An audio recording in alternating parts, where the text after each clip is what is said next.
So welcome back, and we'd like to again welcome the people viewing across the globe by internet, by live stream video.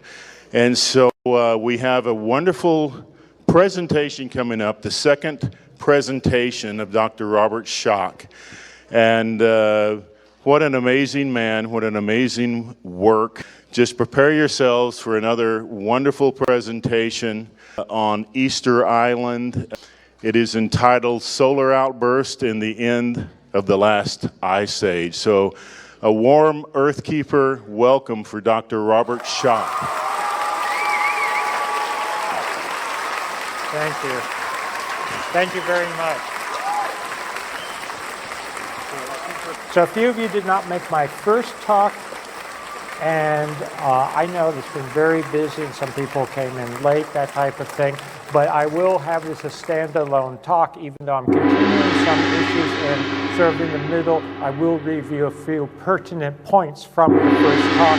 So those that were here, you know, you'll be familiar with it, but it's always good to review. I teach at Boston University, and I know from students that it's always good to review, right? Especially if you're having an exam. Which you all are. It's the exam of life, correct?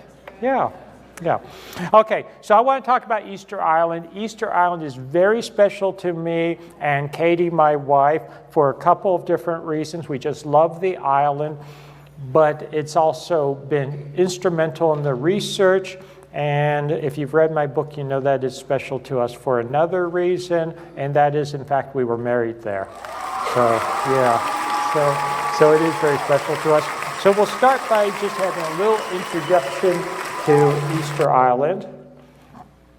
And Easter Island is sometimes known as, it goes by various names. Why is it called Easter Island? Because it was discovered by the Western world on Easter Sunday.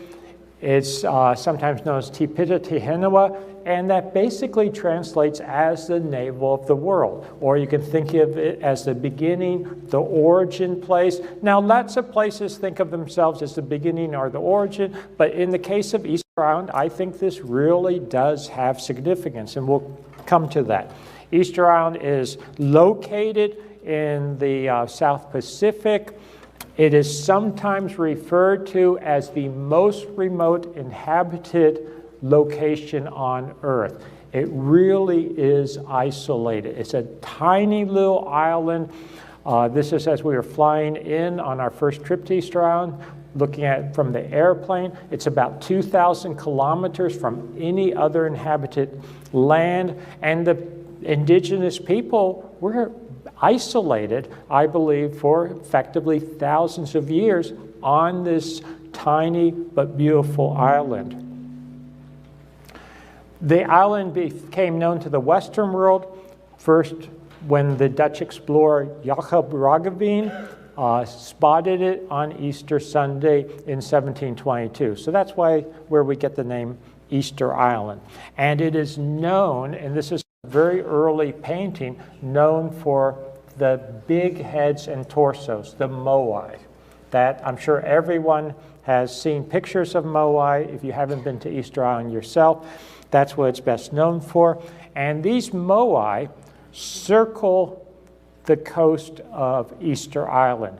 Here I have tens of thousands of mysteries. That is not an exaggeration. Easter Island is packed with archaeological sites, some small, some large. It's literally a treasure trove of ancient history, and I believe has not been fully explored, not been fully understood to this day.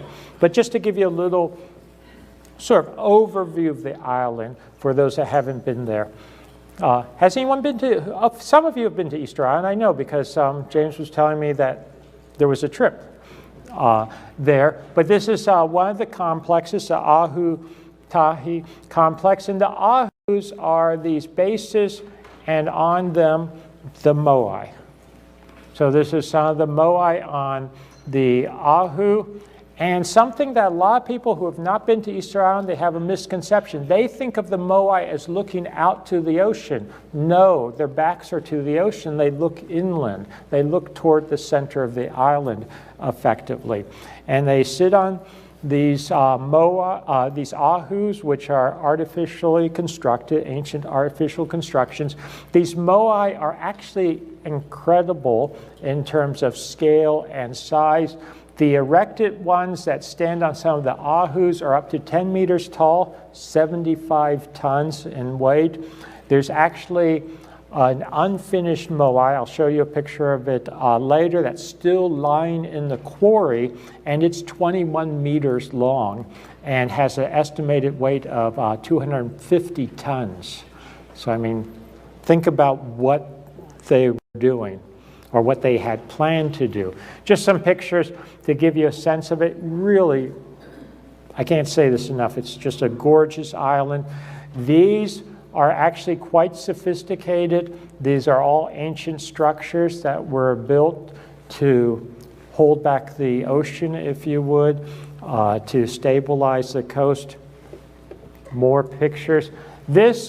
All of these on the ahus originally had eyes, but their eyes have since been removed. In fact, all these Moai, they were standing in 1722.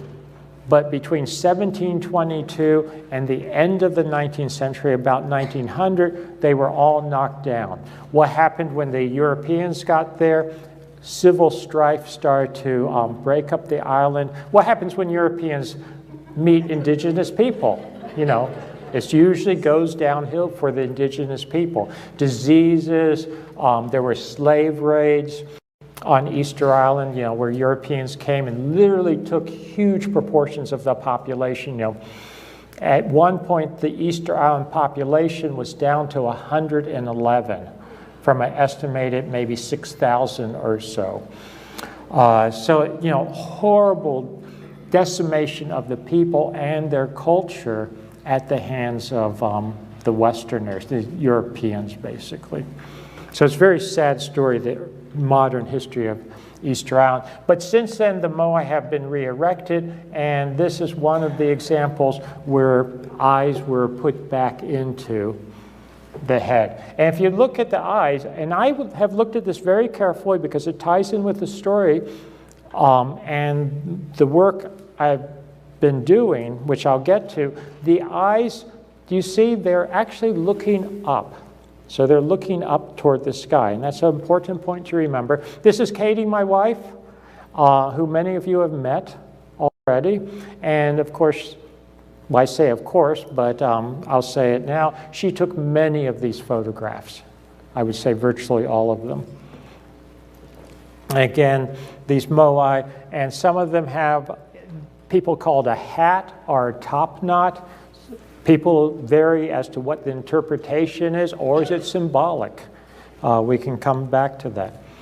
And you see many of them are missing it now. These probably all had the top knots or the headdress on them. Just give you a sense of the coast. And this is interesting. What you have here, you could call it a jetty, but it's a volcanic island, so most of these Moai are made out of volcanic tuff stones, or tufa stones, not basalt, a bit softer rock, and that's an important point we'll come back to, but still not trivial to carve a Moai that weighs, you know, 75 tons or more. But they also built, it may not look so impressive, but they built these seawalls and they built these jetty-type features going out into the ocean. So there's some real sophistication here, and they also worked with the natural structures. It's a volcanic island, as I said. It has 3 calderas, 3 corners of the island. I'm a geologist, so I like these types of things. And they're very beautiful. This is the caldera.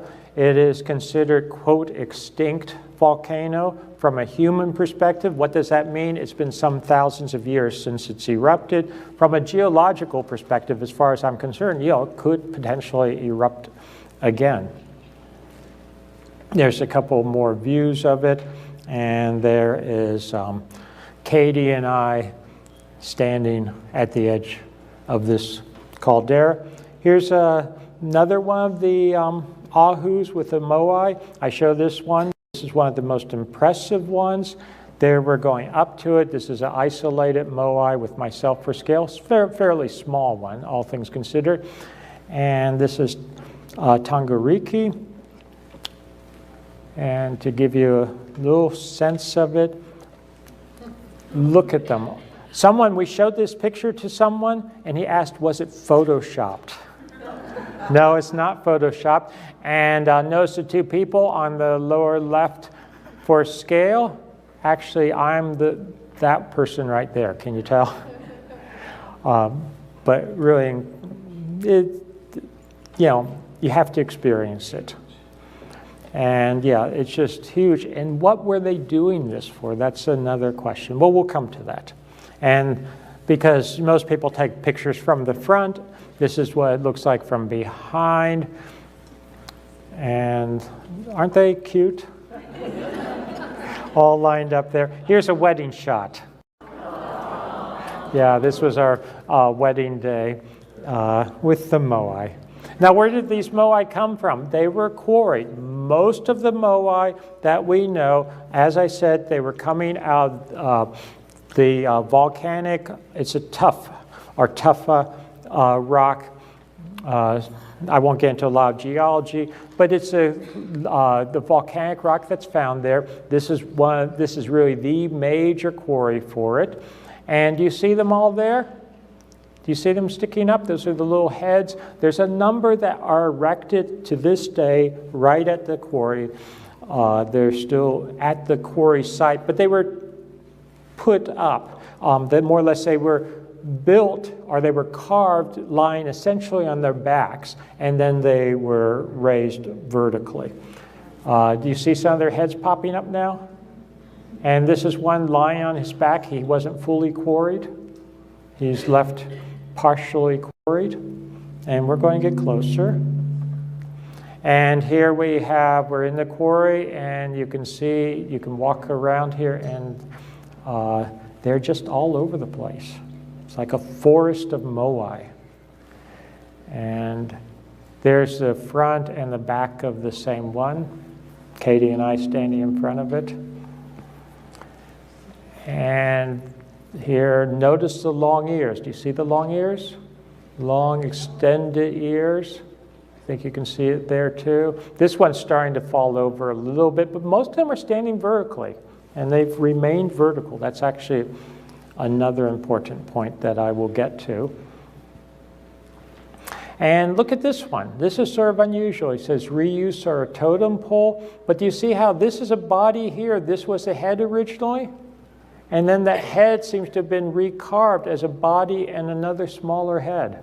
So use and reuse are at least different stages of use.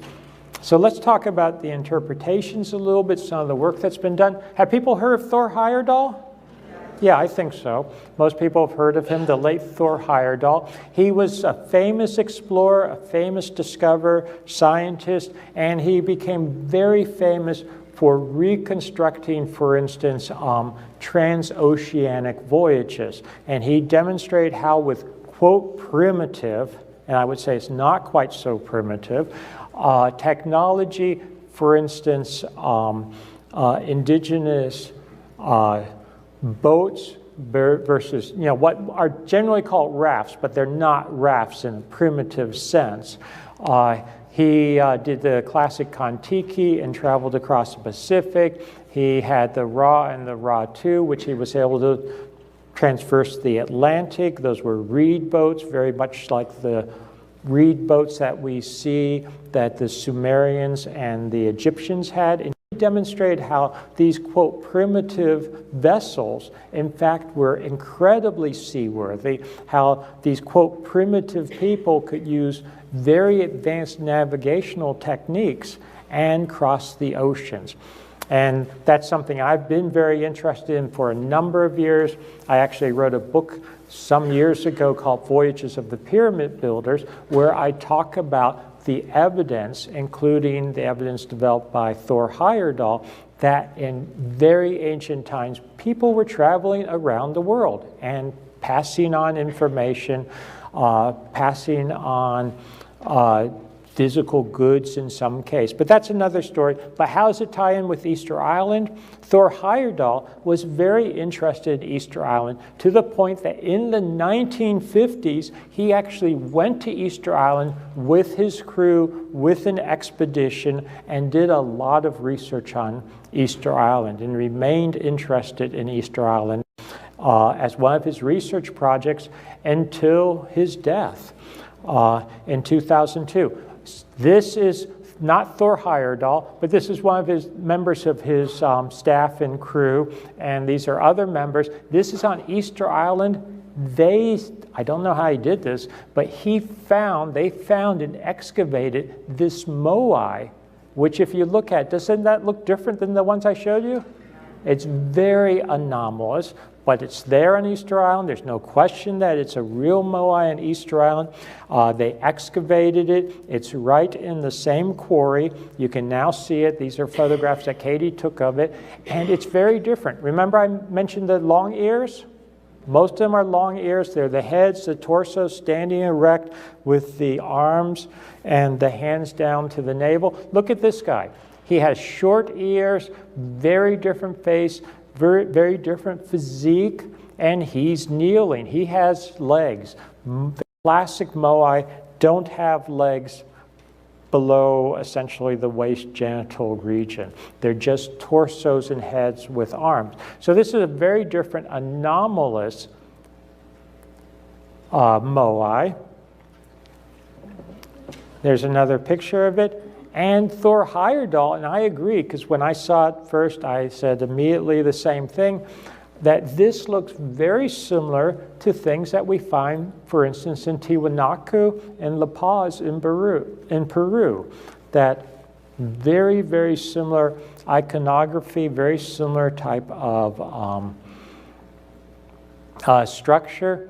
And he suggested, he had the gall to suggest that maybe there were South American connections to Easter Island, even though it's couple of thousand kilometers away. And this was heretical, essentially, because most classical scholars, this is the party line, this is the paradigm, that Easter Island is part of larger Polynesia, that the Polynesians were moving from the west to the east, and the last island they inhabited or colonized was Easter Island, that they did this at a very late date, as late as maybe 500 or slightly later AD, so Easter Island has only been inhabited for about 1,500 years.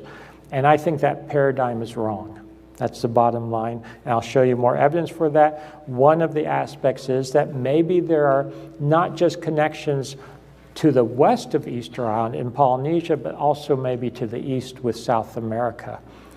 Another point with maybe a South American connection, and Thor Heyerdahl pointed this out too. This is on Easter Island, Ahu Vinipu. You see the finely dressed blocks of stone? Very beautiful. Does that remind you of anything? Yes, in Peru, I'm sure. For instance, Sacsayhuaman in Peru, this is myself a few years ago when I was visiting there, and they are, I would say, most people would say, unless you have a paradigm that you want to uphold, and not look at, in my opinion, pretty straightforward evidence. These are very, very clear. Now, certain conventional scholars will say, no, they have nothing to do with each other.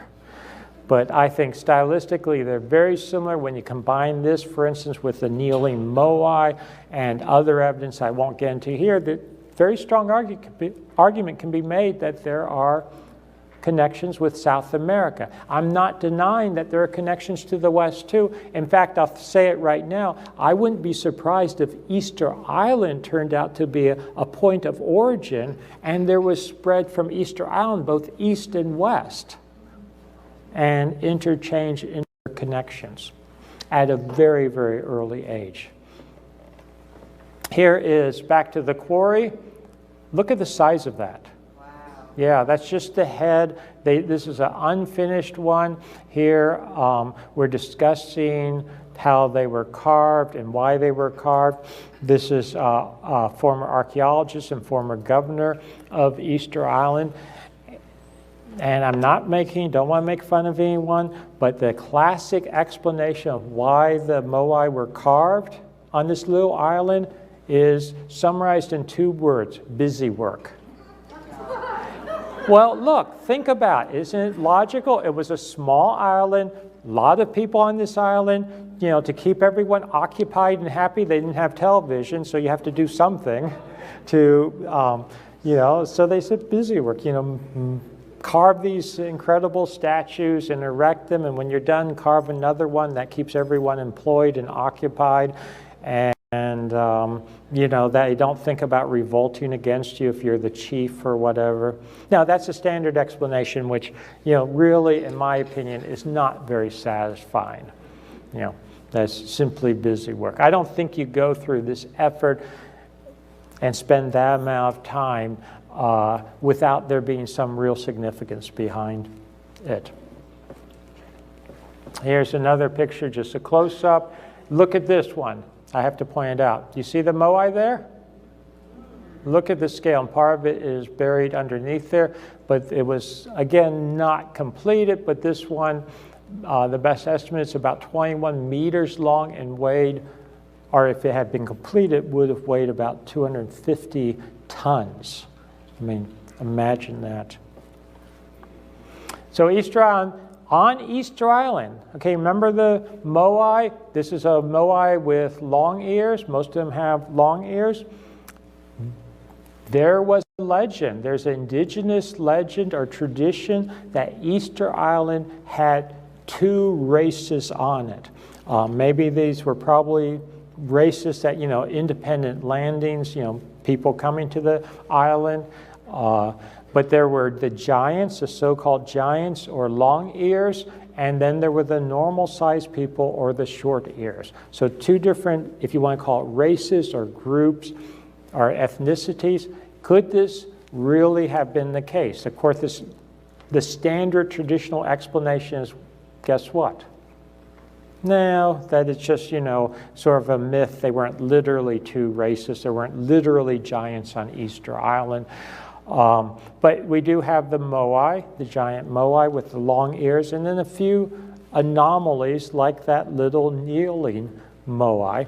We also have here from the earliest explorers, and what I'm going to show you next is recorded in the Smithsonian Institution's archives back from the 19th century. The Smithsonian sponsored, among other things, an expedition to Easter Island in the late 19th century, collected a lot of data and also looked at earlier expeditions.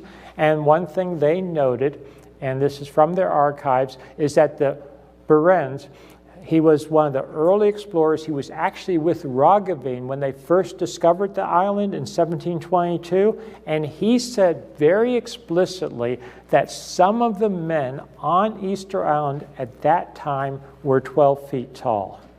That there were some were normal size, but some were 12 feet in height, and that, in fact, the tallest men, the Dutch, and are the Dutch short? The Dutch are not known for being short.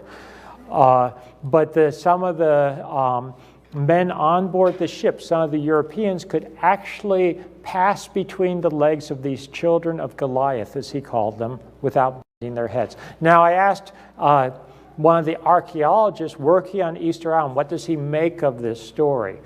Were there really giants in the early 18th century, a few relic giants on Easter Island? And he said, of course, though, that's all nonsense. They were simply standing on stilts. Now, I think that, you know, the Dutch, I have a partly Dutch ancestry, and I don't think my ancestors were stupid enough to mistake someone standing on stilts for a genuine 12-foot person. And also, if you read it, he talks about them rowing out to the ships, etc. That would be hard to do standing on stilts.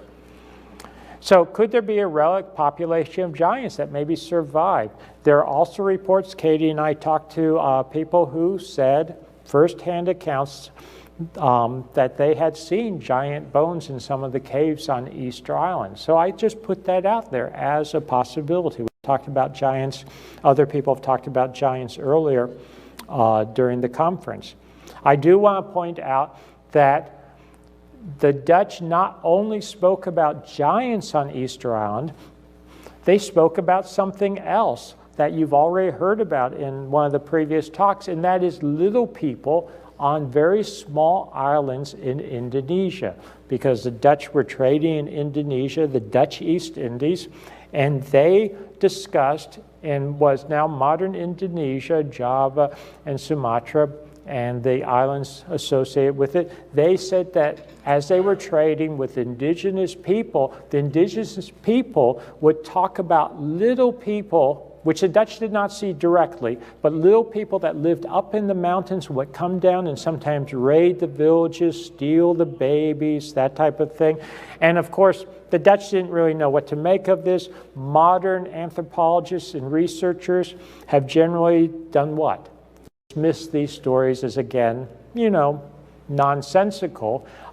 But in 2004, the species, a new species was discovered, Homo floresiensis. In fact, I remember this vividly, wasn't that long ago, only 10 years ago. Some people in the scientific literature, they claimed that this was supposed to be a hoax. Other people said it was just a malformed individual. Comes from Indonesia about 18,000 years ago. After the first specimen was found, more were found. Here's this skull compared to a modern human skull. It turns out that Homo floresiensis, there's no doubt in researchers' minds now, was a distinct species of human, a diminutive species of human. And this is the way National Geographic described it. A male Homo floresiensis returns from the hunt. Found on the island of Flores in Indonesia, these ancient humans grew no taller than a 3-year-old modern human child. So imagine that, how big a modern 3-year-old is, but these were adults. Their small size led scientists to nickname the species hobbits, after the tiny Lord of the Rings characters. The first such individual was found was female. Since then, at least 7 individuals have been found, including males. Initially, when you find one individual, yes, you can maybe make a case that's pathological and not representative of a race of small individuals, but even more have been found since then. And some of these go back to at least as recent as 13,000 years ago. Is it conceivable that they were still alive in the 18th and 19th century? I think that's a possibility, and that the Dutch were reporting, real accounts. If that's the case for Homo floresiensis, couldn't that be the case for Easter Island and around the world, some of these other reports of giants that we have? So I just put that out there. At any rate, other things that we have on Easter Island are, for instance, the island's mysterious caves, and when Katie and I were there on our last trip, unsolicited, one of the natives of Easter Island, and when I say natives, there are no full-blooded Easter Islanders at this point because there's been so much intermixing, intermarriage with Europeans. But someone who still had an ancestry going back just offered that, yes, the tradition is that they had to live in these caves at times for, he said, thousands of years because conditions on the surface were, very harsh and not easily, livable. So they had to retreat to these caves. Keep that in mind. as I develop the work here. But here's one of the cave entrances. This is a fairly big cave entrance. Others are very narrow. Here I'm going into one. They consist primarily of lava tubes. Remember, it's a volcanic island, lava tubes, but do you see how he's sitting on a ledge here? These were built up. They found skeletons in some of them. Clearly, the evidence indicates that these were inhabited. There we're in one, there we're going through one, there's Katie in one of the caves, and I think, can you see me poking through, looking through? And there is one of the larger entrances. Actually, this is on the edge of the water, so part of this now has eroded away in recent times. But some of the cave entrances are very, very small. I'm coming out of one here. I could barely fit through. And not only are there caves, but there are these other strange structures. And again, keep these in mind. These unusual, we'll call them houses or shelters. This is a Rongo village. What do they look like? Don't they almost look like bunkers or fallout shelters? I mean, they're very low. The Easter Islanders were not small people, even the normal size, much less potentially 12-foot Easter Islanders. Yet these are very thick, very low, just have these little entrance ways to them. And there you can see one of them. Standard explanation is, you know, things like they were used to protect themselves from their enemies during times of warfare. Now, how is that going to protect you from your enemy? You go in there, your enemy comes along, and they just keep you from coming out. And you starve to death. I mean, it just doesn't make sense. Or if your enemy doesn't want to wait for you to starve to death, these are not mortared or anything. They just start pulling it apart. And then what do they call it? Spearing fish in a barrel or something, whatever the saying is. I mean, you know, it's a death trap if it's to protect yourself from your enemies. Not if it's to protect yourself, for instance, maybe something coming down from the sky, like a solar outburst, which I'll get to. There's another view of it. It's just a fascinating thing. There's another view. Now, in this, and tying in with my theory that you're protecting yourself from not enemies, but natural elements, catastrophes that are coming from the sky, in this, at Orongo, was found, and it was found, and in the context, it had not originally been in there, but must have been put in there for safekeeping. You know, so being put in there, essentially think of when you have an ancient relic that you want to protect, was found this Moai. This Moai is no longer on Easter Island. The British Museum decided that it should be taken there for safekeeping in the 19th century. More or less, they stole it. So it's now in the British Museum. It's not very big as far as Moai go. It's a bit bigger than me, but it's very interesting because it's carved out of basalt. So it's carved out of much harder rock than most of the Moai. They're carved out of a more porous volcanic rock. This is carved out of very hard basalt. And if you look at it, do you see how beautifully carved it is? It's meticulously carved. It's perhaps one of the most beautiful Moai in terms of technical finesse carving. It's got carvings on the back. These may be later carvings that were added to it, but it's incredibly beautiful, and it seems to be older than the majority of other Moai. Again, it was reused. It seems to have been sort of valued a higher, more than the other Moai. It was found in the context of being protected in one of these little, we'll call it houses or shelters at Orongo on Easter Island.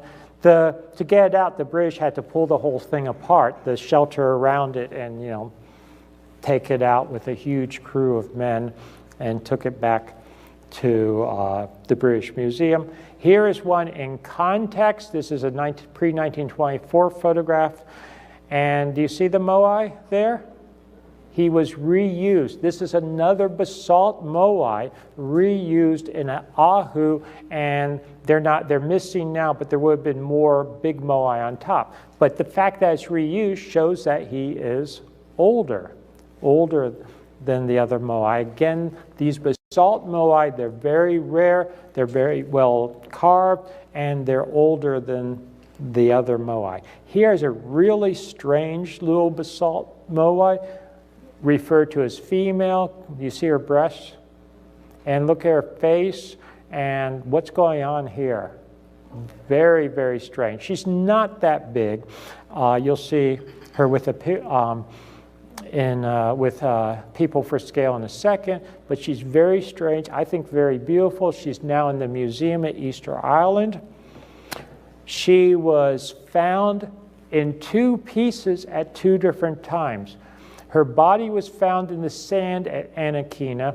That is the only sandy beach on Easter Island. So found very deep in the sand, her body was found. And then later, Thor Heyerdahl and his group found her head under one of the ahu walls, deep under the ahu wall. He was excavating and sure enough finds her head. Again, this indicates that she is much older.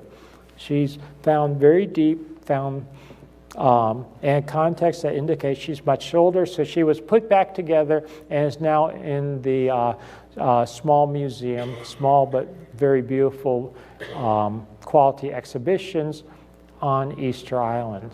So there she is. And what I think is going on is that these basalt moai, as I said, are not only older, but incredibly older. Something that is a real mystery on Easter Island, and something that I'm hoping to get back to Easter Island again and to carry out, very solid scientific research, is to figure out where these moai are coming from. Because these basalt quarries, there must have been basalt quarries where these moai were carved, yet they have never been found on the island. Easter Island is not a very big island. You can literally walk around the perimeter of Easter Island in 2 days, just a casual walk. That's how small it is. So if the basalt quarries have never been found, geologically, I expect that they're actually lower than the other quarries that I showed you, stratigraphically or topographically. That's what the geology would suggest, that they're lower geographically. So that means they must be lower. They're off the coast of the current island, but Easter Island, back in the Ice Age, or pre-Ice Age, back before about 10,000 BC, it would have been much larger. Why? Because sea levels were lower by 100 meters or more. So in fact, if we can find off the coast of Easter Island the basalt quarries, do you see the implications? That would indicate they were being quarried and worked 10,000 or more years ago, which would really throw a monkey wrench in the standard chronology. Does everyone see where I'm coming from? Yeah, and I think we've already got half the case made, because, it's not a big island. You should be able to find where these things were quarried if they were quarried on the current island. Here's another thing that's going on. On Easter Island, you have these Birdman petroglyphs. Can you see them there? Yeah. This ties in with the Birdman competition, which is part of the late history, we'll call it, of Easter Island. They don't do this anymore, but this is some old photographs. These are some of the same rocks, and here the petroglyphs have been chalked in so you can see them. You see the Birdman? Okay, remember the concept of the Birdman motif. Here he is, the bird, or the bird human form, holding an egg. Go back to a photograph that Katie took. Can you see that nicely? See the Birdman? Yeah. And they had a tradition in the 19th century.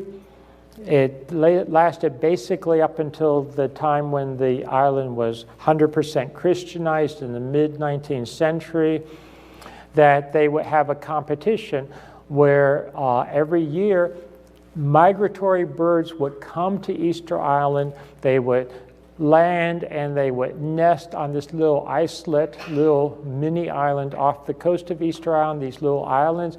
They would have a competition among the different tribes, we'll call it tribes or clans on Easter Island, where they would go and they would swim through these waters, which are quite shark infested and whatnot. This is no mean experience. This is not something you can do very simply. And they would go, and there was a competition to go and get the first egg and bring it back without breaking it. So the Birdman competitions, and that would determine, you know, sort of a power structure for the coming year. But I believe this competition really was a recollection of something more important in terms of a theme of a, quote, Birdman.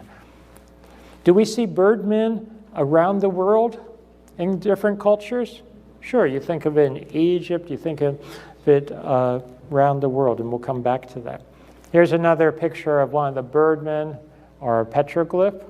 We were hearing about petroglyphs earlier today if you attended some of the talks. There's a early 20th century picture, another one. See him with his hand, and there's another one. So a lot of strange things on Easter Island. And another picture or so. Something else that's on Easter Island is this indigenous script. This is known as a Rongorongo script. It's one of the great mysteries of Easter Island and Polynesia, if you think of Easter Island as part of Polynesia, because none of the other islands in the Pacific had their own indigenous script. And this is a fairly complex, sort of hieroglyphic type script. Classic linguists to this day have not been able to interpret it or make much sense out of it. So it's really one of the great mysteries, and I believe that ties in with the story that I'm going to piece together in a few minutes, and it's actually one of the major clues as to what was happening to these early cultures at the end of the last ice age.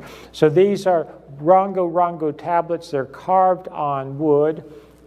The tablets themselves are not necessarily that old, maybe just a couple of hundred years old, but I believe, and all the traditions say, that they are recording early texts, things that were passed down, copied again. Just for instance, like biblical texts or Plato, we don't have the original copies. In fact, much of Plato, the oldest we have is maybe 1000 AD, even though Plato lived back 2,400 years ago. Here's a modern rendition of the Rongorongo outside of the mayor's office. Do you see it there? Yeah, I mean, it's blown up, obviously. This doesn't seem to work now. Oh, there we go. So there's the Rongorongo modern rendition. Also, I mentioned the island is called the navel of the world. Well, not only is the island called the navel of the world, but at Anaquina, this is Anaquina, on the beach there is a stone, that particular stone, Katie in her wedding dress. That particular stone, legend has it, that is the navel. That's the navel stone, and legend has it that this is not indigenous to Easter Island, that this was brought to Easter Island by the early settlers. Now, theoretically, you should be able to tell that by looking at the lithology, that is the specifics of the type of stone. I was certainly tempted to just whack off a piece for analysis, but I think if I had done that, I might be in a Chilean prison at the moment. They are actually so strict, depending on when you go there and how they're feeling at the time. On one of our trips, not us personally, but everyone, they searched everyone's bags to see if you even had a little piece of rock. Because it's such a small island, it's got so many antiquities, they don't want you touching anything. I don't know if you heard about it. Someone got in a lot of trouble for trying to knock off a piece of one of the Moai as a souvenir. I mean, major, major crime. I think it was a Japanese tourist, but don't quote me on that. No, I'm serious. So before we put everything together, just a few more sort of pictures of the tour of Easter Island. This is the only real beach, sandy beach on Easter Island, Anakina, very, very beautiful. These are all newly planted, relatively newly planted palm trees, because Easter Island, by the 19th century, let me put it that way, it was just decimated. Plant life, the human population, never was that much animal life on the island. It's a very remote place. Fairly treeless. Here is, again, that navel stone without people in the picture. These, I don't know that those are ancient, but this is the one that is traditionally the ancient navel. Here's Anakina in 2010. Now look at this picture. This is Thor Heyerdahl again. You recognize from the last slide? But look what he was allowed to do in 1980s. He did excavations there, and look at what he found. Well deep underneath, another wall, and look at those blocks. See how finely carved they are, how finely dressed they are, and being deep underneath, they are much older. Something's going on here. Unfortunately, to my satisfaction, these were never properly studied, and since then, this has all been filled back in again. Why would you do that? You know, are they trying to cover something up? Don't they want to know the true history of their island? Here's the back at Anakina, the Moai and the Ahu, and I just show this to you because this has been reconstructed in the 20th century. All of these got knocked down when there was strife on the island in the 19th century. Here's a little picture when they were just blocks in the sand on the beach. But do you see how this is this one here with the carving on it? Something I'm very interested in as far as trying to date and get a handle on this is geologic changes, things like sedimentation rates, erosion rates. So part of my research I'm now collecting as old photos as I can. So for instance, this is was published in 1957, so pre-1957 photograph. This is one that we took in 2010. Do you see much difference? Aren't they very close?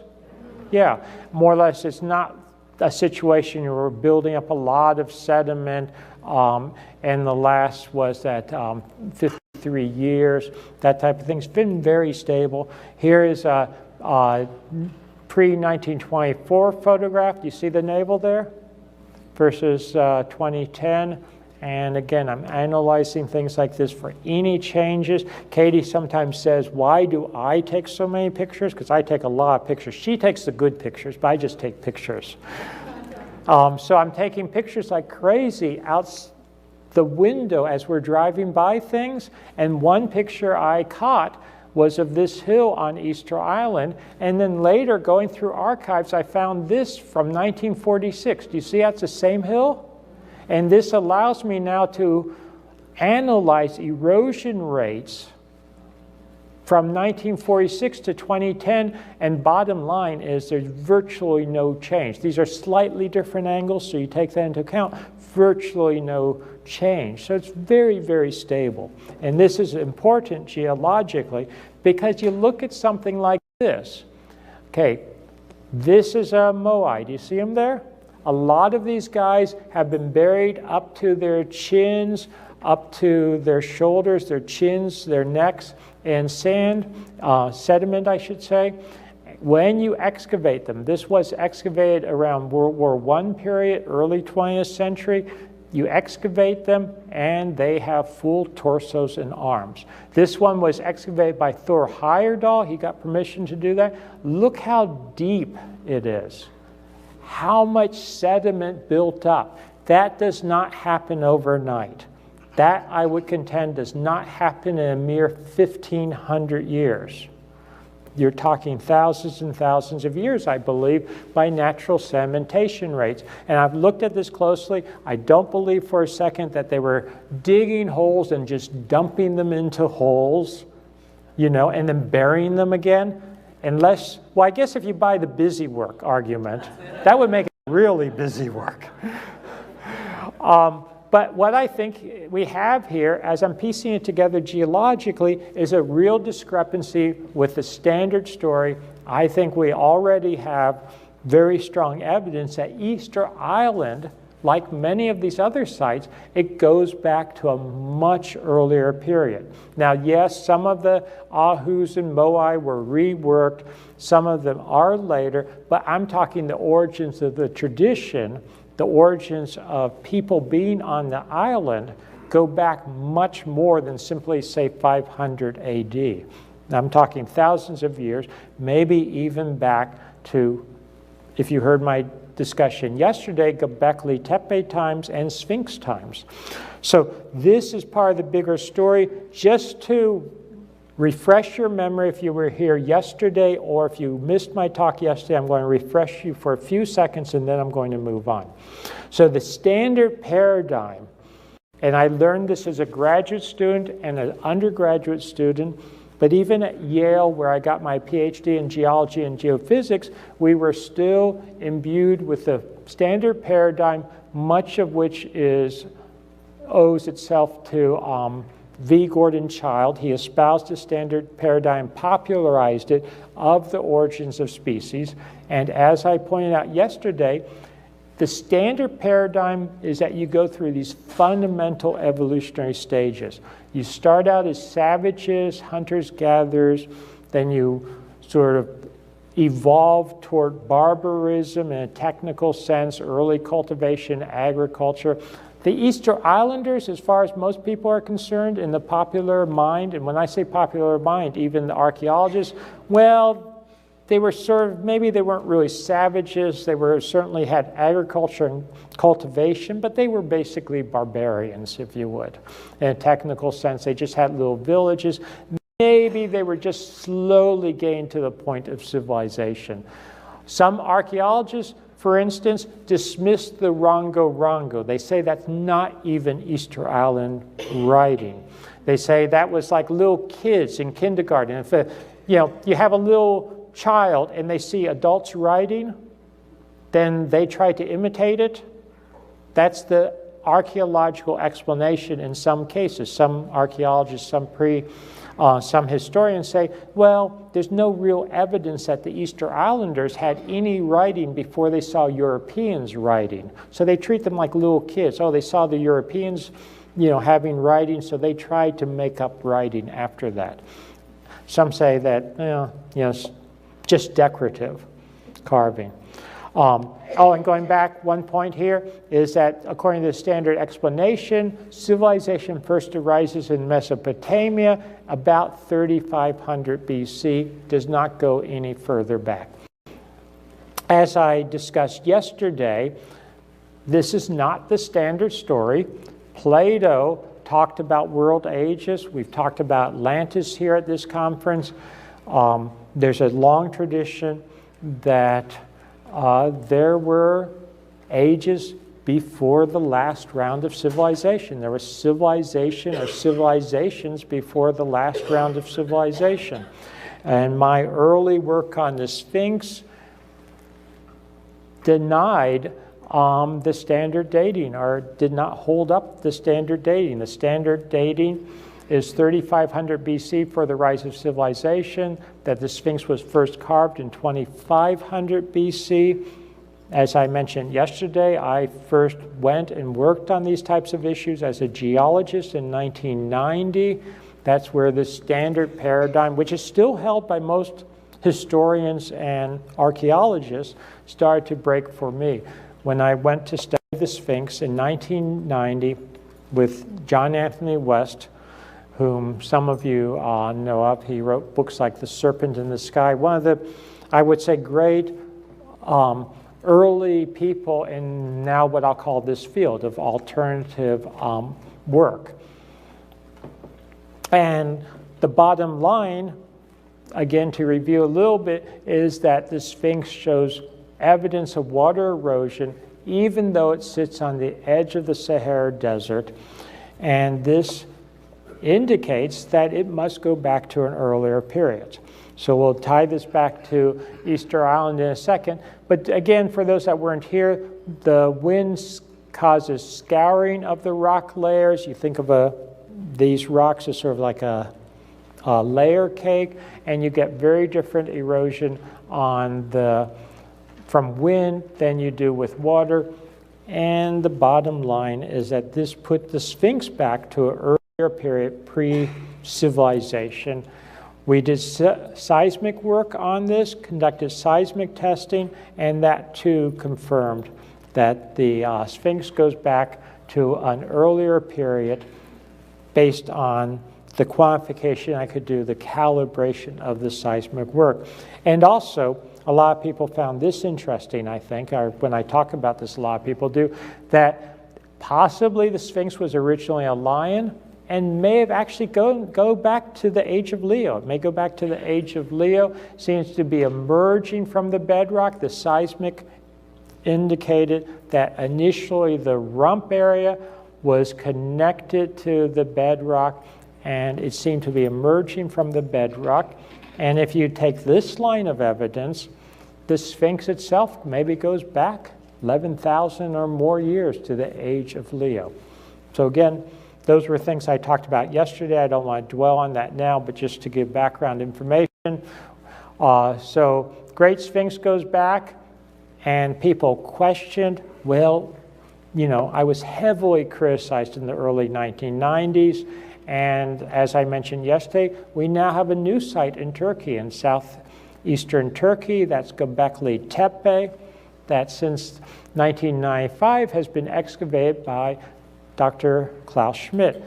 One name for Gobekli Tepe, and I don't think I mentioned this yesterday, is hill with a navel or belly. What was Easter Island called? The navel of the world, origins. So in both cases, they're thinking in terms of origins. Were these maybe later names? I don't know, but you know, maybe people talked about these as origin points from an earlier civilization. And of course, this, in the case of southeastern Turkey and the area of Gobekli Tepe and Urfa, I mentioned yesterday how Abraham is said to have come there. So again, think in terms of origins and pushing it way back. Again, for those that weren't here yesterday, that's where Gobekli Tepe is.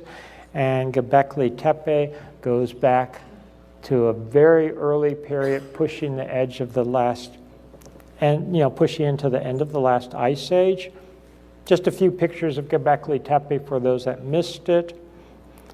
But this becomes important because we're going to tie it back to Easter Island. And it's really a stunning site. I hope that some of you will come visit it with me this coming summer, next summer. Some of the photographs of the pillars. Notice that these pillars have arms and hands just like the what? Moai on Easter Island. We'll compare that in a minute. And very important, Gobekli Tepe, as we discussed, shows evidence of catastrophe, cataclysm. Notice here that pillar, which was re-erected in ancient times before the entire site was covered over in 10,000 BC. So this is a site that was intentionally buried by 8,000 BC, and as much energy was spent to bury it as to construct it initially, and the question was why. So this is now going to tie several themes together: the Sphinx, Gobekli Tepe, Easter Island. And it was very interesting. Katie and I went to Gobekli Tepe in Turkey. We had gone to Easter Island, let me get the chronology right, not that much earlier. So we saw these sites very in our own history. You know, it wasn't that long, and we had both fresh in our mind, and we couldn't help but see that there looked like there were a lot of connections, iconography, in terms of iconography, in terms of style, etc. And I just want to show a few here. For instance, with the hands and the positioning of the hands. And the Moai, yes, they have faces, unlike the pillars at Easter Island, but they're very stylized. They're very, I think, symbolic, if you would. Look at this, my favorite little Moai here, and the fellow from Urfa Man, not technically from Gobekli Tepe, but the same period. I don't know if you can see here, but they have the same positioning of the arms and the hands. Do you see the mouth? No, they don't have a mouth. They don't have lower legs. No, it's not just missing in both cases, but like the other Moai, they were carved without legs. So their torsos, their hands, their arms, they lack a mouth. This has obsidian eyes. This may well have had obsidian eyes because they used those on Easter Island. But they're half a world apart.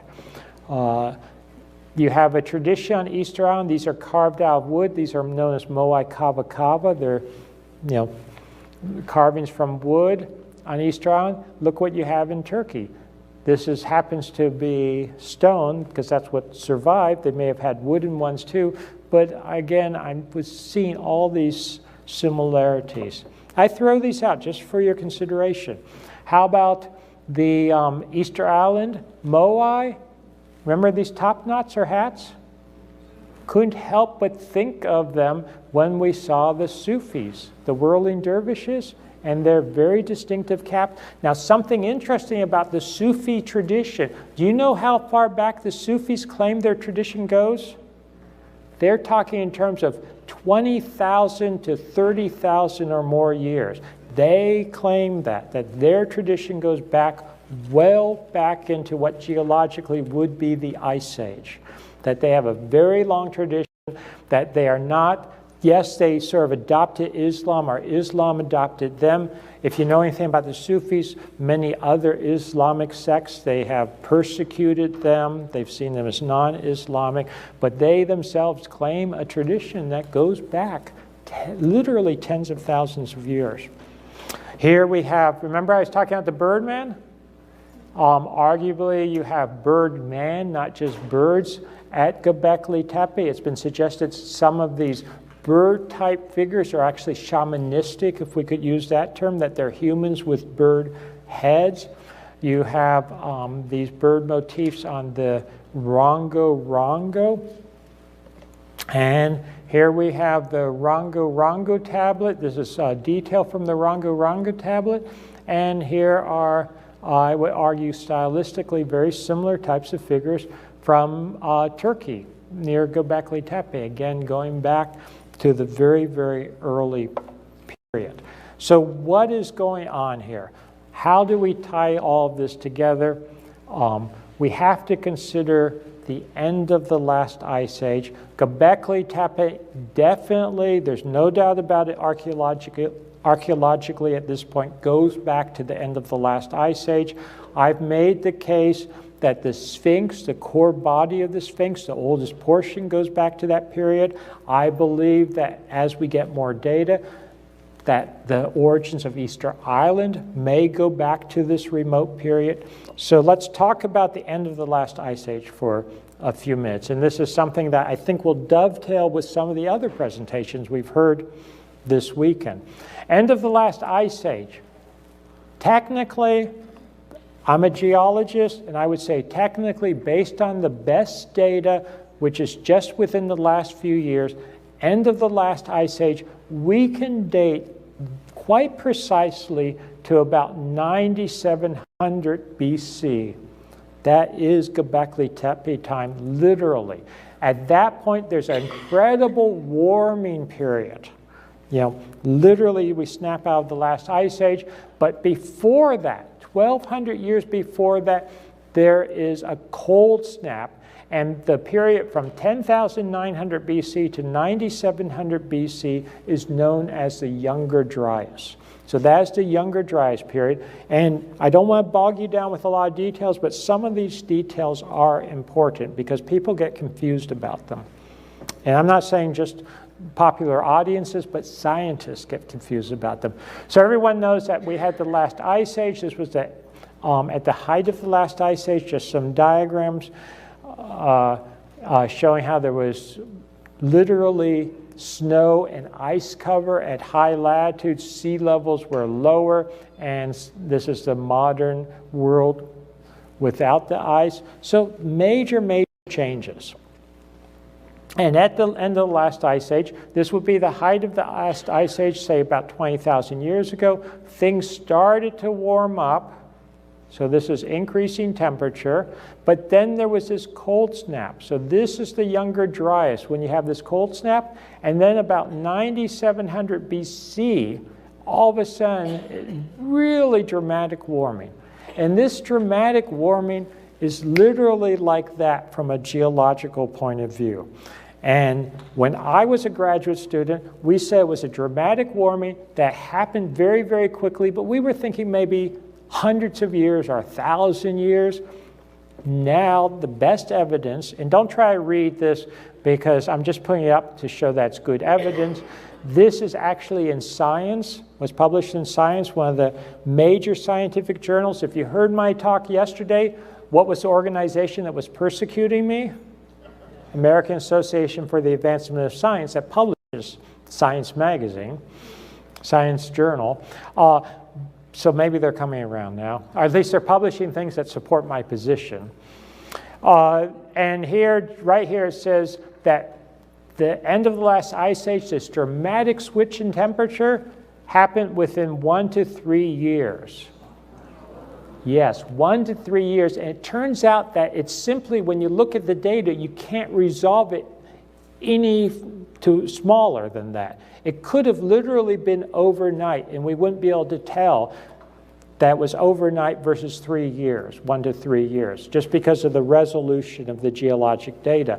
But they're even saying it has to be within 1 to 3 years. Now here's a mistake. But now you understand the mistake. It says, Ice Age ends smashingly. Did a comet blow up over eastern Canada? And they talk about 12,900 years ago or 10,900 BC. This is in Science News. They should know better. The Ice Age did not end in 10,900 BC. When did it end? 9,700 BC, remember? 10,900 BC is the beginning of a cold snap just before the end of the last ice age. And yes, in fact, there is evidence for a comet hitting about 10,900 BC, but that would have caused what was a warming trend to get very cold. Everyone with me? Because you would put debris and dust in the atmosphere, it would cause a cooling. So the real question is, and I talk about this actually in my book, Voyages of the Pyramid Builders. I actually hypothesized this, and since then data has come out to support that. But what we have to ask, what we need to address, is not 10,900 BC, so forget about comets ending the last ice age. Yes, there were comets potentially at the end of the last ice age, but not at the very end. You with me? So there could have been a comet or asteroid, something hit that caused the cold snap at 10,900 BC. So this makes it even more dramatic. Why do we have this hot flash, if you would, this warming trend, this snap from very, very cold to very, very warm within 1 to 3 years or less at 9,700 BC, which actually ends the last ice age. What causes that? You know the answer already. I've already alluded to it today. I mentioned it yesterday, and I believe it was the sun. The sun is very volatile. We tend not to realize that. Sometimes it's quiet, sometimes it's not. It has major solar storms. And we've been talking about solar storms in this conference, so this, I believe, ties it right in. But the sun is not stable, as most people believe. It undergoes sometimes major solar outbursts. It ejects what's known as plasma, or charged particles, electrically charged particles. They come in at relativistic speeds, that is close to the speed of light in some cases. They can impact Earth. In some cases, they miss Earth. Is that a good thing? Probably, yeah. But in some cases, they hit the Earth. And the sun goes through periods of stability and periods of instability. A major plasma outburst hitting Earth would cause dramatic, massive destruction on Earth. This would dramatically warm the climate in a snap. It could end an ice age. And I believe that the Greenland ice core data, sediment core data, moon data, all indicate that this is what happened virtually instantaneously 9700 BC to bring us out of the last ice age. I want to develop that for a few minutes here. You can think of pretty plasma hitting. Does plasma hit the atmosphere all the time? Yes. Solar winds, that type of thing. It creates sort of pretty but innocuous things like the mild solar storms, the aurora borealis. But as early as the 1960s, a very brilliant, he's now deceased, astrophysicist at Cornell University, Thomas Gold, suggested that sometimes things are not so calm. And I want to read this quote and comment on it. He said in the early 1960s, and people laughed at him at the time. They said, yes, you're a brilliant man, you've won all these prizes in astronomy, but sometimes you've gone off the deep end. And he said in the case of a big solar outburst, the Earth's magnetic field could clearly not hold up the incoming gas because the Earth's magnetic field helps protect us. Could not hold up the incoming gas, or that is the plasma, the charged particles, and it would indeed drive down. It would indeed drive down to the atmospheric level, and it would take the form of a series of sparks. Or think of huge, like lightning bolts, but they're not really lightning. They're much more powerful, coming from plasma. And they would burn for extended periods of time and carrying currents of hundreds of millions of amperes. And he talked about how they would cause massive destruction on the surface of the planet. He said one thing you look for is vitrification. This would be vitrification. That is where a massive plasma bolt would hit, sort of like a tornado, hitting certain spots. It could literally melt the rock on the surface, which would then, flash melt and then solidify again. And he suggested you should find, if this scenario is true, find vitrification. So this is one thing I've looked for. Don't try to read all this, I'm just putting it up. But have you heard of vitrification? At ancient sites, it exists. Real, genuine vitrification. One place it exists is in the so-called forts of Scotland, or the early fortifications. I'll read one thing here. This is 1898. Vitrification in a fort is understood to mean the binding together of the stone by vitreous material. What is vitreous material? It's basically glass. When you melt rock and it solidifies again, it forms glass. Produced by the action of heat, etc. Now, where would this heat come from? I submit a major solar storm with these huge sort of lightning type bolts would cause localized vitrification. And we can see this. For instance, this is known as the Moat of Mark in Scotland. There's a location from Google. And if you go there, it's one of these, it's considered a Dark Age fort, but there's actually evidence that goes back 10,000 years or more, and that's published by the Scotland Museum. So this is not something I'm just making up or saying on my own basis. Here's the fort, not very impressive. It's all overgrown, etc. We'll go up to it. They're still not very impressive. There's some of the walls. Impressive? Nah, probably not. There, I don't know. If you don't know what you're looking at, you might not think that's very impressive. When I saw that, I was incredibly excited. Why? I'm a geologist. I was so happy. There I am. Because what I have in my hands, that is vitrification. That is absolutely vitrification. Do you see? It doesn't look pretty, maybe. But do you see what's happened here? This is clear evidence of incredibly intense heat, thousands of degrees centigrade, that hit this rock, made it basically boil and bubble. Do you see that? And then solidify again. This is the type of thing you would be looking at. There's my centimeter for scale, and here it is without. This is true vitrification. Do you see how it forms sort of bubbles that solidified again? And when you look at these so-called forts, you can actually see that, okay, only certain sides are vitrified, only the top is vitrified. You can actually figure out the direction that it came from above. It's incredible.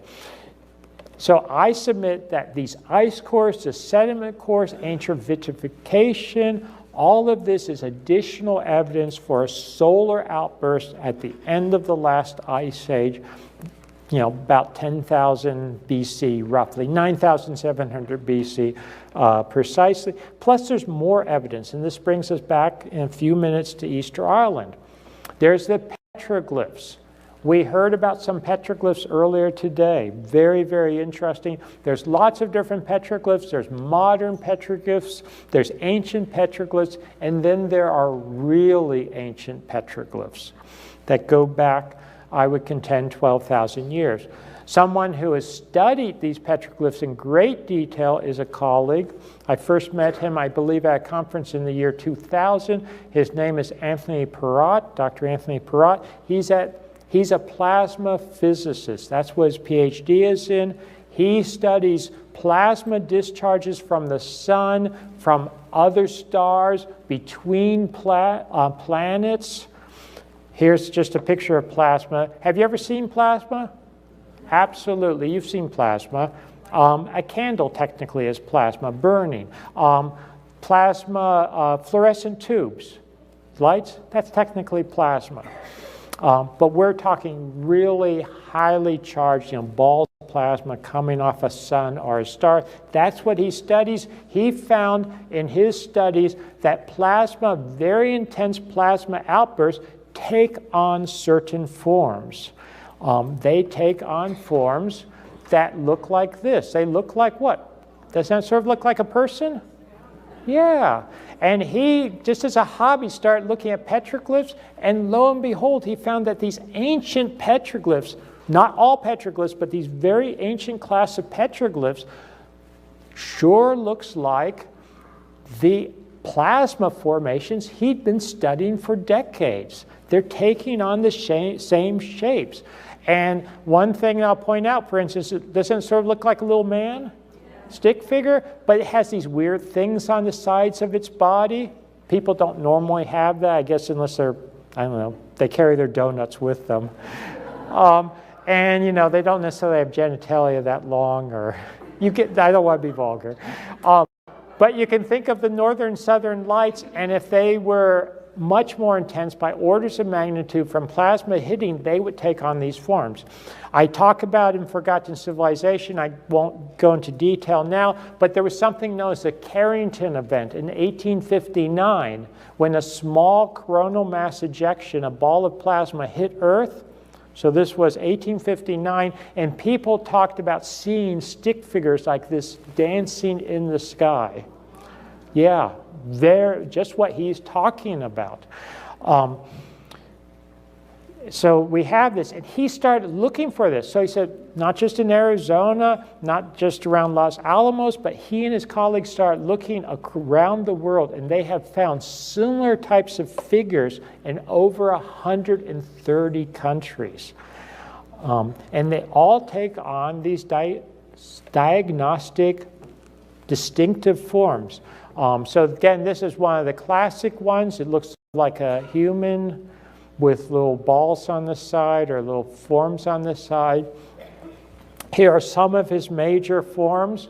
He distinguishes certain types, stick figures with dots on their side, stick figures with what heads?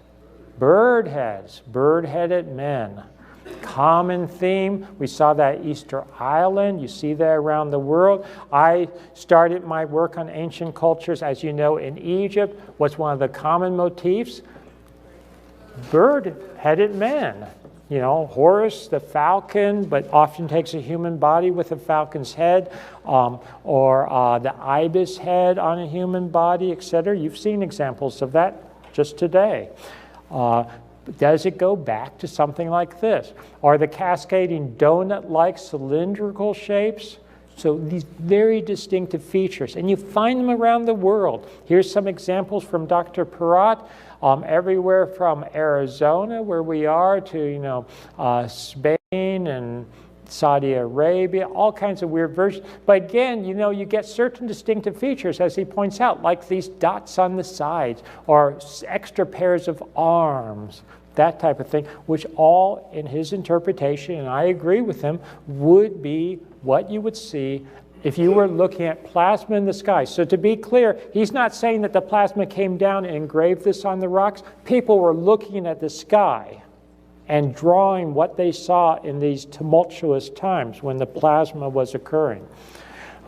Here's some more pictures, again from the UAE and from Saudi Arabia. You find them around the world. Here's some Arizona and Saudi Arabia again. So very, very interesting. He's published this in refereed journals, scientific journals with his colleagues. He's talked about the what he calls a high current Z-pinch aurora, very technical way of saying a major plasma outburst from the sun.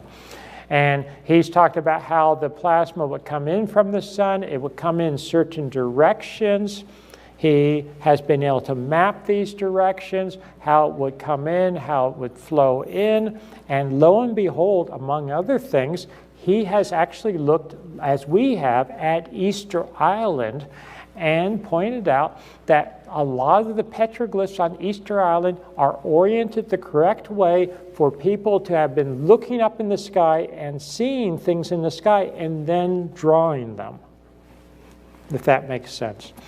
And what do we have on Easter Island? Not just petroglyphs, but the Rongorongo script. So we're looking at this. When I say we, Katie, my wife, Catherine Ulysses, and myself, we're looking at this. We're trying to put things together.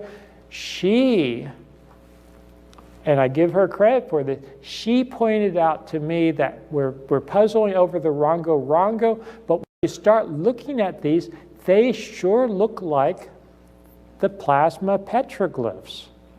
In fact, a lot of them are very dead ringers, as you might say, for plasma configurations, as Dr. Perrott has reconstructed in the petroglyphs he was looking at. So Katie started comparing them, and I started comparing them. She put this together. For instance, the distinct different plasma shapes. Here are some of the what he calls pinch instabilities in the plasma columns, sort of turns into humans with bird heads, some of the petroglyphs, and the Rongorongo, which is very similar. Look at this. Here are some of the sort of stick figure type ones, and the petroglyphs, so plasma, petroglyphs, these are various computer simulations. Look at this. These are actual experimental data. Look at the Rongorongo. Isn't it very similar? Were the Rongorongo, were the Easter Islanders doing plasma physics on Easter Island, or were they looking up at the sky to see the natural plasma phenomena? Here's Rongorongo again compared. Here, I love this one, because here's the plasma configurations. Here are some of the petroglyphs around the world. Here's Rongorongo. Look how similar those are. The Rongorongo, I think, is even more similar in many cases than some of the, we'll call it, cruder petroglyphs around the world. I don't have time to digress too much into other things, but have people heard of the Nazca lines and the Nazca glyphs? I think this is part of the story. Here's some of the Nazca glyphs compared to Rongorongo glyphs. And here's an Easter Island. I don't know if you saw that in one of the other photographs, but they have pairs of hands, among other things. I know one person, we know one physicist who saw some very strong plasma phenomena, some very strong northern lights, and he described how some of them looked like hands in the sky when he was at very high latitudes and had the opportunity to see that. On Easter Island, this is one of the indigenous legends. This came from an ethnologist in 1963, so this was long before I'm thinking about plasma. I just want to make it clear that someone's not making this up to please me.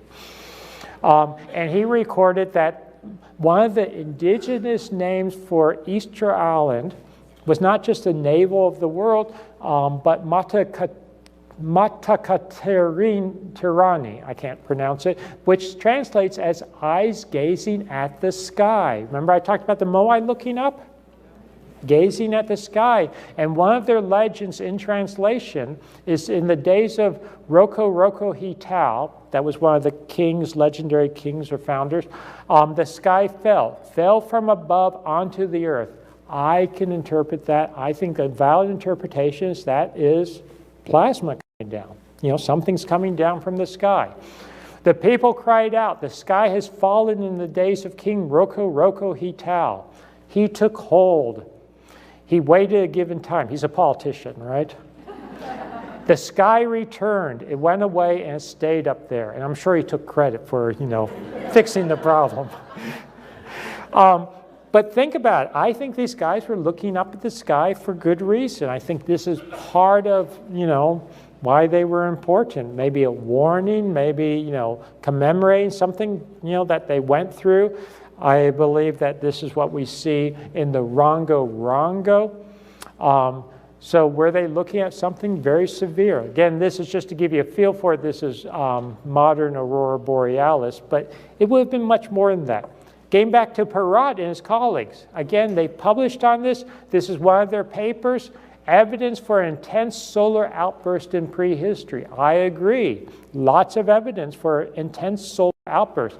They very carefully avoid the issue of when it occurred. When did it occur? So what is the date on it? They avoid the issue. I submit that all the evidence indicates this intense solar outburst is what ended the last ice age, 9700 BC, knocked out these early civilizations, basically put us back into a dark age, if you would, or put humanity into a dark age. And it's what ended Gobekli Tepe, Great Sphinx. It's recorded on the Rongorongo. Now, just to be clear, and I talk about this in Forgotten Civilization, my book, maybe the Rongorongo was later used for more mundane purposes, you know, once you have a script, but of the few surviving tablets, and there's only about 26 that survived, the missionaries and all that type of thing, because they were burning them en masse. Does that sound familiar? You know, Christianize and get rid of all the pagan stuff. There's incredible repetition between them, so I think they were recording essentially the same thing, something very important, and they may have essentially been a scientific text, if you would, recording what was happening in the skies in terms of coronal mass ejections, things ejected from the corona of the sun, these solar outbursts, something that technically would be known as a solar proton event. I talk about this in the book.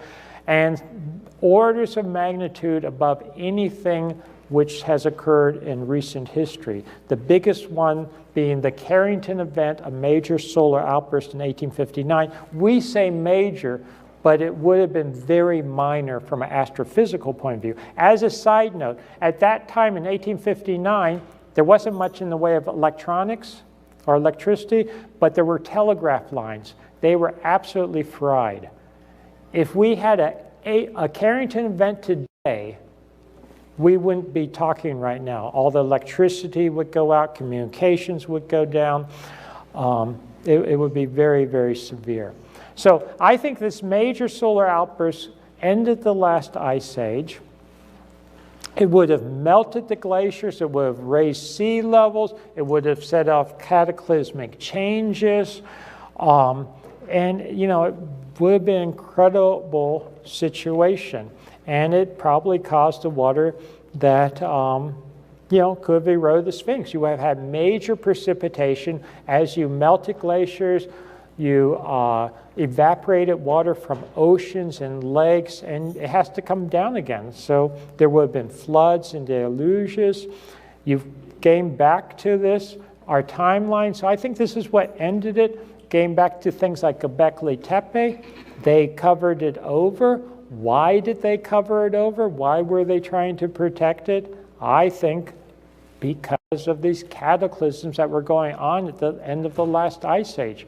And where would they go? They had to take shelter in thick stone buildings. They had to go underground. They had to go into caves. Does this sound familiar from Easter Island? Yeah, how they went into caves. Remember these guys?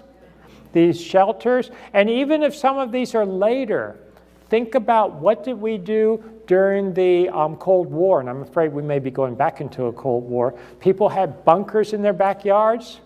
You know, if your people, if your ancestors had experienced this once, might you have a concept it could happen again? And you better be prepared.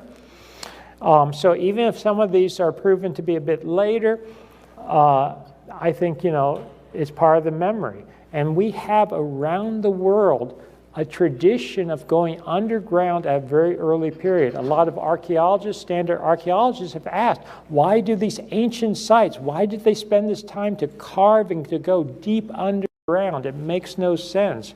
Well, yes, I think it does make sense if you have this in your past history.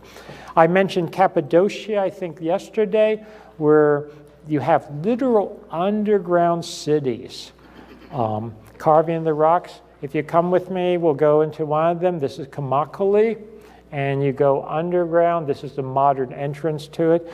But it's incredible to go down there. And this particular one is 8 or more stories deep. It's beautifully constructed. I mean, this is high technology, the way it's constructed with great ventilation, extremely sophisticated. And yes, they'll say tell you how it was used 2,000 years ago, or it was used in Byzantine times 1,000 years ago. But I think a lot of these are much older structures and they're being used and reused again. There we go down into it just to give you a sense of this. And after this cataclysm, I think we went into a major dark age. So I showed this briefly yesterday, I think. This is, for instance, Çatalhöyük, which goes back about 2,000 years or so after Gobekli Tepe. This is maybe 6,000 BC, but this was during what I consider a dark age after the demise of that earlier civilization at the end of the last ice age. Here we have very simple mud brick versus major stonework.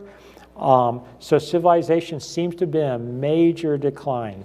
So to summarize, and then I want to make a few more comments as to the future, all the evidence suggests in my mind that there's a major cataclysmic event in about 9700 BC. This ended the last ice age and it wiped out, I'll put it that way, the advanced and now forgotten civilizations, or all but forgotten civilizations that had arisen by the end of the last ice age. And we went into a dark age, we went into a major decline. So what could the future hold? I want to address that briefly. And where are we now? Could a major solar outburst happen again? Remember Thomas Gold, astrophysicist? I quoted before. He suggested that a major plasma event might hit about every 10,000 years. If that's the case, we're overdue. Not to scare you, but there's more data. Look at this. Solar activity instability at present is the highest it's been since the end of the last ice age. This is based on isotope data, which is a proxy. I won't go into the details now, but a proxy for solar activity. Notice at the end of the last ice age, this is at the end of the last ice age, so this is thousands of years moving up to the present. The sun was very active at times, went into lulls, very erratic. Do you see that? Very, very erratic with solar outbursts, and it would calm down, another solar outburst, calm down. And then since then, it calmed down, the sun sort of got calmer and calmer, and for the last few thousand years, it's been very calm until very what? Recently. And we're now going into, I believe, a period of incredible solar activity again. You've heard about this from some of the other speakers, and beware. Some people will say, oh, all of a sudden the sun is going dormant and it's becoming very quiet. You may have heard that. Yes, in the very short term, that may be the case, but at the end of the last ice age, you had high activity, then it would sink down to almost nothing, then it would explode again. So I would say beware. We are going, I think, into a period of real instability. So beware. Bottom line, though, I think that we have an incredible amount of evidence now between what I was discussing yesterday and today, that civilization, there was civilization much earlier than the traditional beginning of civilization going back to the end of the last ice age. And I don't think we should be surprised at this recent data, because after all, the ancients said the same thing all along. So again, I come back to one of my heroes, Plato, and he talked about Atlantis. We've been talking about Atlanteans at this conference. And you know, that Atlantis, according to Plato, when did it collapse?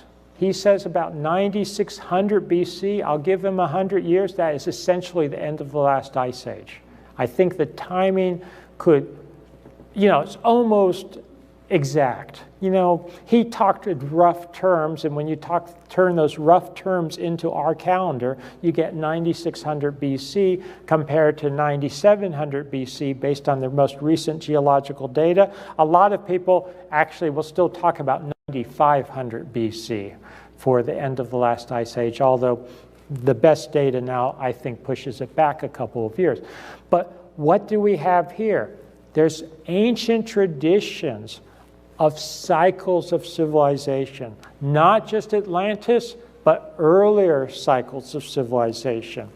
One of the classic versions of this is the Hindu Yuga cycle, or we have in the Western tradition the gold, silver, bronze, and iron age, and then you cycle back again. You have the precessional cycle, the age of Aries, the age of Pisces, the age of Aquarius. But the concept that we go through cycles, we go through different levels of consciousness, if you would, collectively. We go through different levels of technology. And I think that the data is now indicating this may be the case.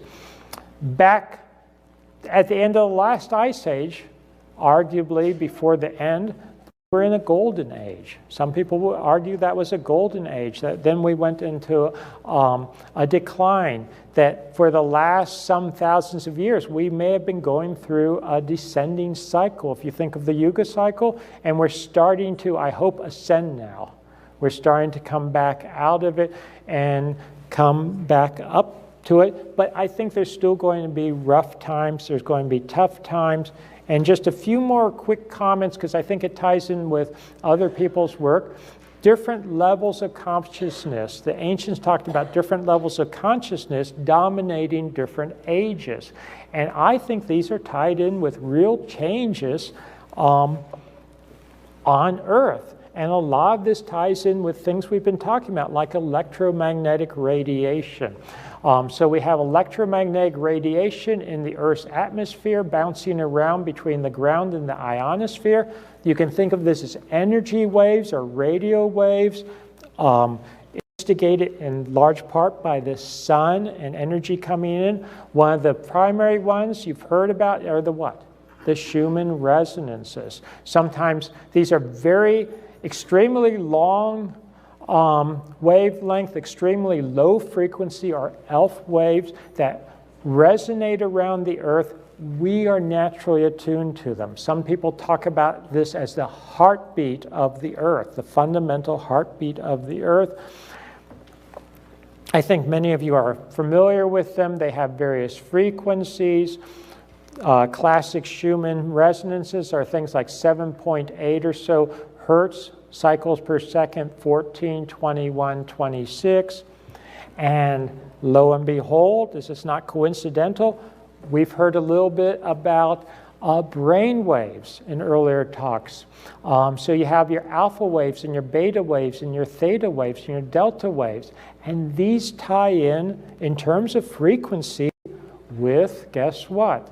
The Schumann frequencies, the Schumann resonances. Experimentally, we know now that Humans are very sensitive to these ELFs. Extremely low frequency, long wavelength, Schumann resonances. You can talk about how the Schumann resonances dovetail with the different brainwave frequencies. Something that happens, whether it's HAARP artificially altering this or solar activity, this has a real effect on us, I submit, I believe. And this is someone I actually studied under Fairbridge. He's now deceased. This is from a paper in his honor. And he pointed out, he's a very good geophysicist, and he pointed out that the planets, the sun, the solar system, they all resonate together. They all affect each other. They affect the ionosphere. They affect the Schumann resonances. And this is down to the atomic level, literally. Now, this should not be the case. Evidence for correlations between nuclear decay rates and Earth-Sun distance. Everyone knows what nuclear decay rates are? The class, okay, think of something that is radioactive. It falls apart, it degrades, it decays, and it has a half-life. Okay, and that half-life is supposed to be constant activity. So I'm going to leave you with a couple of slides. This is someone I was interested to hear. He was mentioned before. I put this in before I got here. How many people have heard of the Theosophers? Yeah, Charles Webster Leadbeater. And I love this quote from him. It is one of the commonest of our mistakes to consider that the limit of our power of perception is also the limit of all there is to perceive. Because how many people dismiss things if they can't see it, if they can't feel it? And in fact, in many cases, I would suggest their paradigm, their worldview doesn't allow them to feel it. That doesn't mean it isn't real, it isn't there. So I think that we are much more connected. I'm sure many of you feel this way. We're tethered to each other. We're part of the cosmos. Our vibrations, if I could use that term, resonate throughout the universe. We affect each other. And tying in with the theme of this weekend, I think we need to figure out how to protect ourselves, how to save the planet. We need to be a piece of it. And we need to be, I'll use the term earth keepers, active earth keepers. Final plug for myself in the book. I've rushed through a lot of things. I go into a lot more detail in my latest book, including in the last chapter in particular, a lot of what we'll call the science and the sacred and the spiritual tying together. And I firmly believe that it's not just sort of voyeuristic to study these ancient cultures, but we have a lot to learn from them. I think they knew a lot of things that we have to relearn. So I encourage you to look into all of this, and I hope you will just pursue all of this. I think the information is very important. Thank you. Thank you. Thank you. That was wonderful. Thank you.